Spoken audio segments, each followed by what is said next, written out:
कथा। कथा का मतलब क्या होता है? कथा का मतलब होता है कि जिसकी कोई था न हो, अर्थात जिसका कोई अंत न हो, उसको बोलते हैं कथा।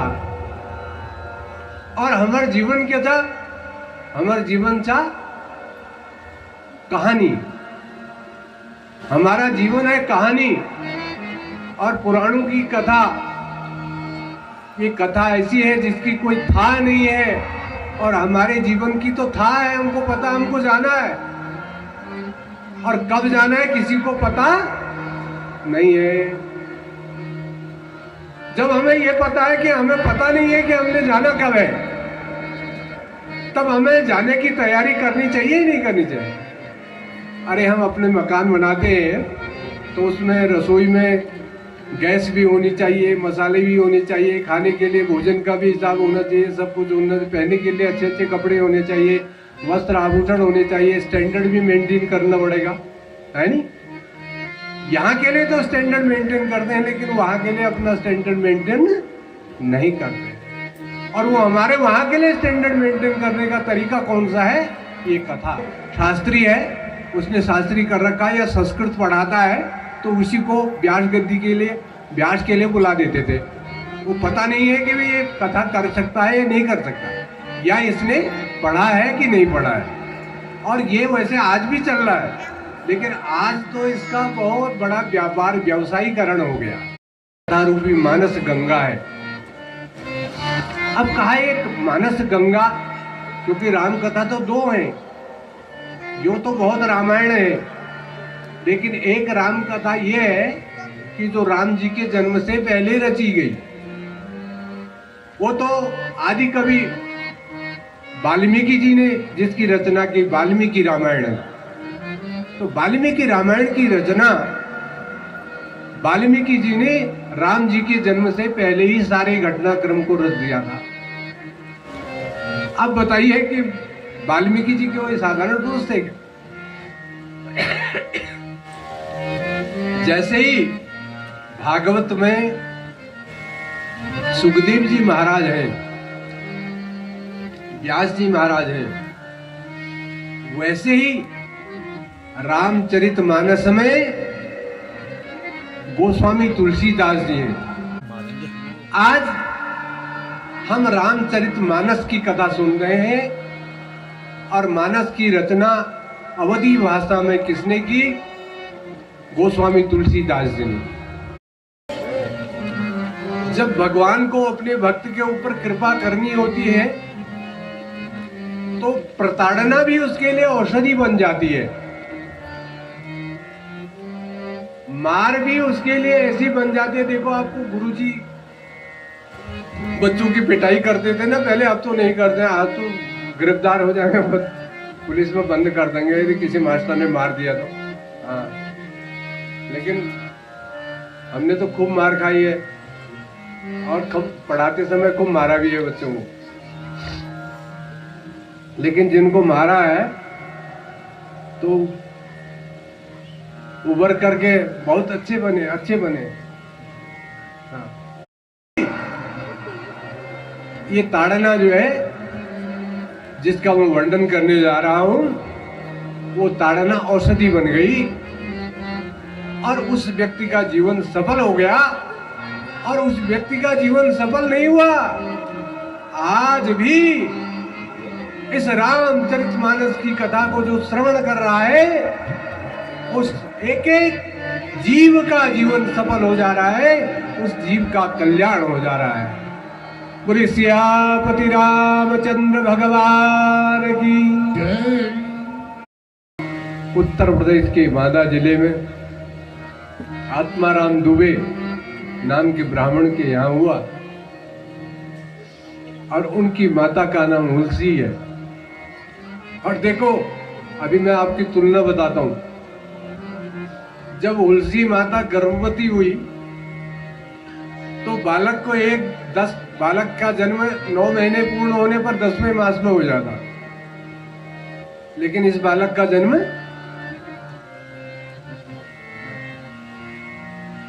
जन्म कब हुआ? 12 महीने।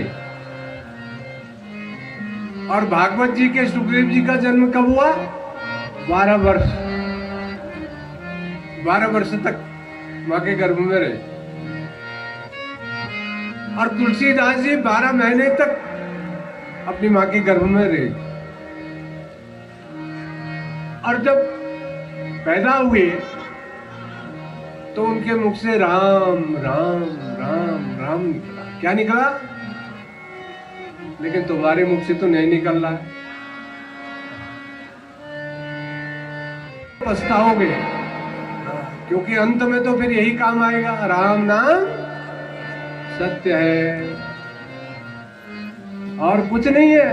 राम नाम तो बोलो राम राम राम राम राम। क्या निकला मुझे? आज ही कुछ लोग रह गए चुपचाप। बालक के मुख से राम राम निकला। और जब माता ने उस अद्भुत बालक को देखा और मुंह खोला तो मुंह में दांत जमे हुए थे। अब उनको जन्मवती एक दांत जमी हुई है तो ये अशगुन छा, अशगुन अशुभ है बालक, हमारे अशुभ बालक है, इसलिए माता पिता ने उसकी तरफ कोई ध्यान नहीं दिया। गोस्वामी जी का जब जन्म हुआ है तो वो तभी से उनका संबंध सीधे स्थापित है भगवान से। अब देखो, हम लोग हैं, जब हम माँ के गर्भ में होते हैं उल्टे लटके हुए रहते हैं, और उल्टे लटके होते हैं तो सिर कहाँ है? सिर नीचे, पैर ऊपर। सिर जिसके नीचे हो, पैर जिसके ऊपर हो, उसको बोलते हैं उत्तानपाद। क्या बोलते हैं? उत्तानपाद। उत्तानोपाद अर्थात जिसके पैर ऊपर है और सिर नीचे है, वो है उत्तानपाद। तो प्रत्येक जीव माँ के गर्भ में उत्तानपाद होता है, अर्थात पैर ऊपर होते हैं और सिर नीचे होता है। तो माँ के गर्भ में बहुत दुर्गंध आती, मलमूत्र के कीड़े उसको काटते, और उस दुर्गंध से और मलमूत्र के कीड़ों के काटने से वो जीव माँ के गर्भ में इधर उधर डोलता है और मूर्छित हो जाता है, बार बार मूर्छित हो जाता है। और जब वो बार बार मूर्छित होता है तो उसको वैराग्य हो जाता है। क्या होता है? वैराग्य। और उसको वैराग्य होता है तो उसका सीधा संबंध किसके साथ होता है? भगवान के साथ जुड़ जाता है। हमारा भी संबंध भगवान के साथ है, और एक पल के लिए भी भगवान हमसे अलग नहीं होते। लेकिन अब क्या करें? समस्या यह है कि हम पहचान नहीं पाते, समझ नहीं पाते। हम भगवान से तो प्यार करते नहीं, हम पुत्र से प्यार करते हैं, पत्नी से प्यार करते हैं, संसार के वैभव से प्यार करते हैं, संसार की जो चीजें हैं, जो क्षणभंगुर हैं, अभी आग लगा और अभी खत्म, ऐसी चीजों से हम प्यार करते हैं। लेकिन जो हमेशा रहने वाला है, जो शाश्वत है, कभी भी क्षीण नहीं होने वाला है, समाप्त नहीं होने वाला है, ऐसा जो अक्षय है, ऐसी चीज से हम प्यार नहीं करते। और जब हम ऐसी चीज से प्यार नहीं करते तो क्या होता है कि हम लोग दुखी होते हैं और बार बार जन्म मरण के चक्कर में पड़ते हैं, बार बार माँ के गर्भ में आते हैं, बार बार मलमूत्र में सड़ते हैं, और मलमूत्र के कीड़े हमको काटते हैं और उससे मूर्छा होती है, और मूर्छित होकर के फिर हम जो है बेहोश हो जाते हैं, और बेहोश होकर के फिर भगवान को याद करते हैं।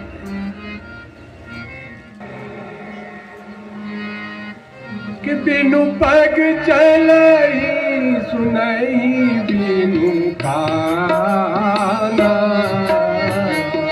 बिनु पग चलई सुनई बिनु काना,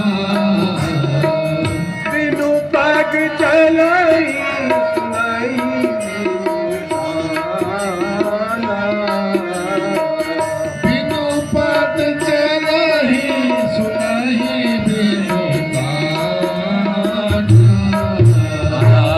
कर बिनु करम करई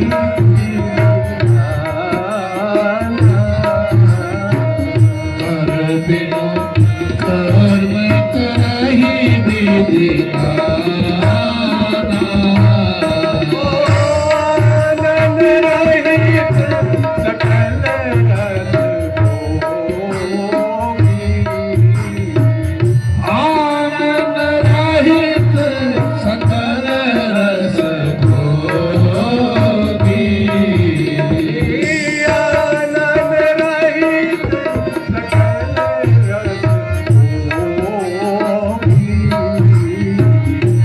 आनंद रहित सकल रस भोगी, बिनु वाणी वक्ता बड़ जोगी, बिनु बाणी वक्ता बड़ जोगी, बिनु पग चलई सुनई काना, बिनु पग चलहि सुनहि बिनु काना, कर बिनु करम करई विधि नाना, कर विधि करहि विधि नाना, कर बिनु करम करहि विधि नाना, कर विधि कर्म करहि विधि नाना। तो गोस्वामी जी कह रहे हैं कि बिनु पग चलई सुनहि बिनु काना, और कर बिनु करम करहि विधि नाना। बिना चरण बिना पैरों के चलते, कैसे भगवान बिना पैरों के चलते हैं, बिनु पग चलई और सुनई बिनु काना, बिना कान के सुन लेते, और कर कर माने हाथ, कर बिन कर्म करई विधि नाना, बिना हाथों के भी दुनिया भर के कार्य कर लेते हैं भगवान। और कैसे भगवान कहते हैं कि आनंद रहित सकल रस भोगी, उनका मुख दिखाई नहीं देता लेकिन वो सारे ब्रह्मांड के रसों का भोग कर लेते हैं। खाते हुए नहीं दिखाई देते भगवान, लेकिन वो सारे ब्रह्मांड के रसों का भोग कर लेते हैं। आनंद रहित सकल रस भोगी और बिन वाणी वक्ता बड़ जोगी, वाणी उनकी सुनाई नहीं देती लेकिन बहुत बड़े वक्ता है भगवान। कैसे हैं वो और कहाँ रहते हैं? बोले कि ना हम बसामि वैकुंठे योगिनां हृदयेन च मद्भक्ता यत्र गायन्ति तत्र तिष्ठामि नारद। भगवान कह रहे हैं ना हम बसामि वैकुंठे, मैं वैकुंठ में ही वास नहीं करता और योगियों के हृदय में ही मेरा वास नहीं है, बल्कि मेरा वास तो वहां है। मद भक्ता यत्र गायन्ति तत्र तिष्ठामि नारद, मेरे भक्त जहां मेरा गुणगान करते हैं, मेरा निवास वहीं होता है। उनसे भगवान ने कहा, रे पगले, किसी को ताऊ बता रहा है, किसी को भाई बता रहा है, किसी को चाचा बता रहा है, किसी को गुरु बता रहा है, तेरी बुद्धि रहेगी यही? अरे अर्जुन, तेरे हृदय में मैं निवास करता हूं, मैं, और जिसके हृदय में मैं निवास करता हूं, तो उसका ताऊ, चाचा, गुरु, चेला, भाई, बंधु कहां से आ गया? क्यों? क्योंकि ये तो सिर्फ मेरी माया है, और जो मेरी माया से मोहित रहता है वो इस संसार में भ्रमित रहता है, और उसको बार बार जन्म लेना पड़ता है और बार बार मृत्यु के आगोश में आना पड़ता है। लेकिन जो हमेशा मुझको ही, अर्थात मुझ में ही सबको समझता है, मुझे ही ब्रह्मांड समझता है, ब्रह्म का स्वरूप ही मैं हूं, ऐसा जानता है, तो निश्चित ही उस जीव का फिर जन्म मरण नहीं होता और उसकी मुक्ति हो जाती है। वो भगवत धाम में ही रहता है, मेरे गोलोक धाम में ही विराजमान रहता है, और मेरे परिकरों के द्वारा उस जीव की सेवा की जाती है मेरे गोलोक धाम में। अब बताओ, आप गोलोक धाम जाने ठीक छे कि ये संसार में बार बार आने ठीक छे? जोर से बोलो, सियापति रामचंद्र भगवान की जय। जय श्री सीता, जय जय श्री सीता, जय जय श्री सीताराम। खौड़ खावे उनको आले से आऊंगा ना, हाँ, तो राम नहीं निकल रहा है, सीताराम। हाँ। तो यद्यपि सभी हम संसारी जीव हैं, लेकिन ये सत्संग रूपी जो औषधि हमको प्राप्त होती है, और ये जो सत्संग रूपी गंगा में गोता लगाने का हमको अवसर प्राप्त होता है, ये सत्संग हमारे जीवन को धन्य कर देता है। ये सत्संग हमारी काया को बदल देता है, हमारे जन्म मरण के चक्कर को बदल देता है, और हमें मोक्ष का द्वार दिखाता है। इसलिए सत्संग में आकर के फालतू बात करना और मोबाइल देखना, मैं यहाँ से सबको देख लेता हूँ, कोई मोबाइल देख रहा है, कोई बात कर रहा है, कोई कुछ कर रहा है ना पड़ा। और यदि हम भी अपने जीवन को भगवान के लिए तपाएंगे, तो निश्चित हमारे लिए भी भगवान को आना पड़ेगा, भगवान को आना पड़ेगा, निश्चित। हमारे हृदय में वास करते हैं भगवान, हमको नहीं छोड़ते, हम भगवान को छोड़ते हैं। जो बोल रहा है यही भगवान है। भगवान कहीं दिखाई नहीं देते, लेकिन भगवान की अनुभूति होती है। जो बोल रहे हैं वो दिखाई नहीं दे रहा है, शब्द का कोई स्वरूप है, शब्द कहीं दिखाई दे रहा है, 1 इंची, आधी इंची, 1 centimetre, 2 centimetre, 10 foot, 15 foot, 20 foot, 100 foot, जो शब्द मुख से निकल रहे हैं, इसका कोई साइज है? कोई आकलन कर सकता है इसका? कोई नहीं कर सकता। कोई स्वरूप नहीं है, लेकिन प्रत्यक्ष है, दिखाई दे रहा है। हाँ, दिखाई दे रहा है। भगवान सूर्य को हम देख रहे हैं, ये प्रत्यक्ष देवता है, नहीं छोड़ते, एक पल भी भगवान हमसे अलग नहीं होते। लेकिन हम भेद बुद्धि के कारण, माया के चक्कर में पड़ करके भगवान को हम भूल गए, भगवान हमें कभी नहीं भूलते। ये विशेषता है।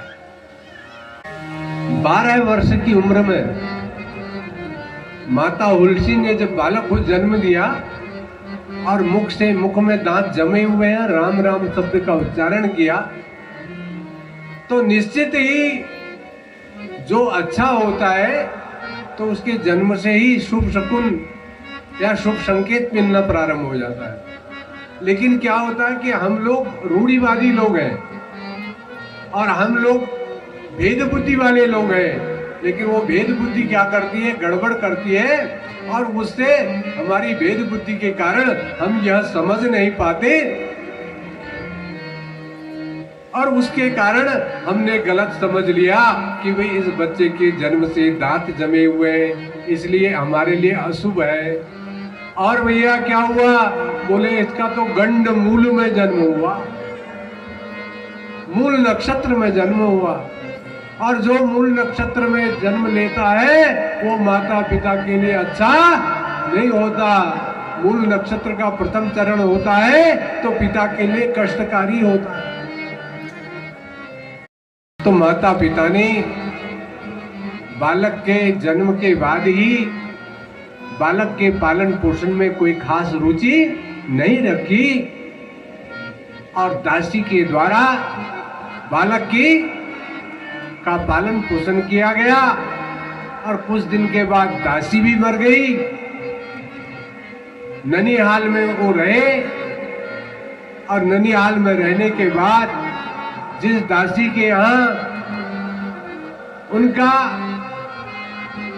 जो दासी उनकी सेवा करती थी वो दासी भी चल पड़ी।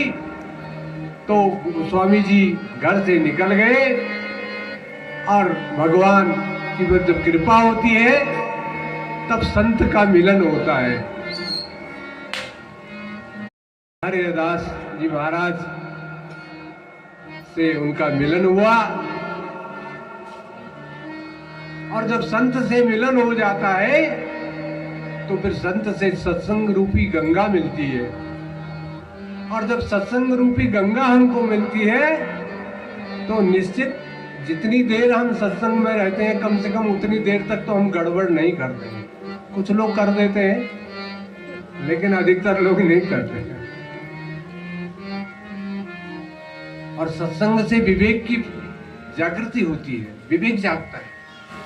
और जब विवेक जागता है तो भगवान क्या है, भगवान कौन है, भगवान कहाँ है, ये ज्ञान हमारे अंदर आता है। तो भगवान की ओर हमारी आसक्ति बढ़ती है तो हमारा जीवन धन्य हो जाता है, सफल हो जाता है। चरणों में प्रणाम किया, गुरुदेव मेरा कोई नहीं है। और संत तो ऐसे हैं बड़े दयालु कृपालु होते हैं। नरहरिदास जी ने उनको अपने पास रख लिया, शिक्षा दीक्षा हुई, यज्ञ उपवेश संस्कार इत्यादि किया, शिक्षा दीक्षा हुई, बहुत आनंद, काशी में पढ़ने लगे, बहुत विद्वान हो गए, बड़े हुए, विद्वान हो गए। अब जब पढ़ाई लिखाई कर दी तो रत्नावली जी के साथ उनका विवाह संस्कार हो गया। और रत्नावली इतनी सुंदर थी, रूपवती थी, लेकिन जब इतने विद्वान तुलसीदास जी थे तो रत्नावली भी कम विदुषी नहीं थी, वो भी बहुत विद्वान थी। दोनों का सत्संग होता था, लेकिन कोई इस तरह के कर्म हमारे बीच में आते हैं कि जब हमारी विशेष आसक्ति जो है वो संसार की बहुत, और गोस्वामी तुलसीदास जी की आसक्ति अपनी पत्नी में बहुत ज्यादा हो गई। एक समय पत्नी अपने मायके चली गई, पत्नी के विरह में रह नहीं सके। रात्रि में, भाद्रपद की रात्रि थी, भयंकर बारिश हो रही थी, घनघोर घटाएं छाई हुई, बहुत बारिश हो रही है। आधी रात में तुलसीदास जी अपनी पत्नी से मिलने के लिए ससुराल की ओर प्रस्थान करते हैं, बारिश में भीगते हुए। और वासना का भूत सवार था तो उनको कुछ बाढ़ वाड़ कुछ दिखाई नहीं दे रही। बाढ़ में मुर्दे बह करके जा रहे थे, वो एक मुर्दे पर सवार होकर के नदी पार हो गए। बाढ़ में नदी पार कर लिया, सब के ऊपर बैठ गए। उनको यही पता नहीं कि मैं सब के ऊपर बैठा हूं, और सौ पर के ऊपर बैठ कर ही उन्होंने नदी पार कर दी। ससुराल में पहुंच गए।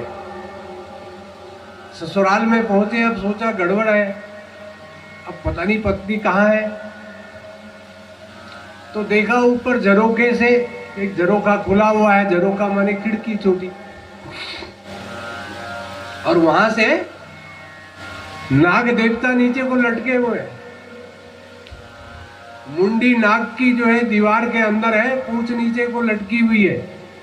और गोस्वामी जी सोचने लगे, देखो भगवान की बड़ी विचित्र लीला है। देखो, जैसे मेरे मन में ऐसे ही तेरे मन में, अर्थात मेरे मन में तेरे प्रति आसक्ति थी तो निश्चित तेरे भी मन में मेरे प्रति आसक्ति रही होगी, इसलिए तूने खिड़की से रस्सी लटका करके रखी है कि मेरे पतिदेव रात को आएंगे तो रस्सी पकड़ करके मुझसे मिलने के लिए अंदर आ जाए।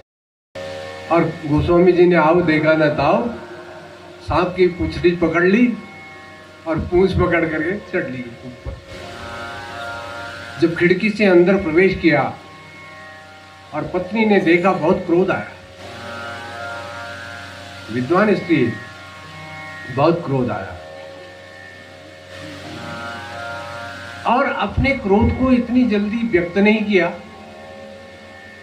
पर कहा कि देखिए, आप इतने विद्वान व्यक्ति हैं, ये भाद्रपद की इतनी भीषण बारिश वाली है, घटाटूप बारिश, और इस भयंकर बारिश में पत्नी के यानी मेरे शरीर के ऊपर आपकी आसक्ति हुई और आपने कुछ परवाह नहीं की और आप मुझे मिलने के लिए आ गए। आपने अच्छा नहीं किया। काके अस्थि चर्म मम देह पे, या मैं ऐसी प्रीति, ऐसी प्रीति श्री राम में कहाँ हो तभव भीति। कहा महाराज, आपने बड़ा अनर्थ कर दिया, अच्छा नहीं किया। क्यों? बोले अस्थि चर्म मम देह, ये मेरे हड्डी चमड़े की देह से आपका इतना प्रेम हो गया कि आपने घनघोर रात्रि में इतनी घनघोर बारिश को नहीं देखा और इतनी भयंकर नदी की तूफान को नहीं देखा, उसको पार करके आ गए। धिक्कार है आपको। अस्थि चर्म मम देह में, या में ऐसी प्रीति, इस पर तुमको इतना प्रेम हो गया। और कहा कि ऐसी प्रीति श्री राम में कहाँ हो भव भीति। अरे ऐसे प्रेम तुम्हारा यदि भगवान राम में होता तो भव माने संसार, अर्थात तुमको संसार का भय ही नहीं होता, तुमको संसार में बार बार जन्म मरण के चक्कर में पड़ना ही नहीं पड़ता। तुम्हारे जन्म को धिक्कार है, तुम्हारे जन्म को धिक्कार है।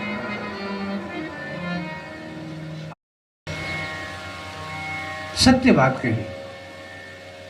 और जब किसी जीव के जीवन का उद्धार होने होता हो तो उसको वो बात उसके हृदय को लग जाती है, और वो बात गोस्वामी जी के हृदय को लग गई।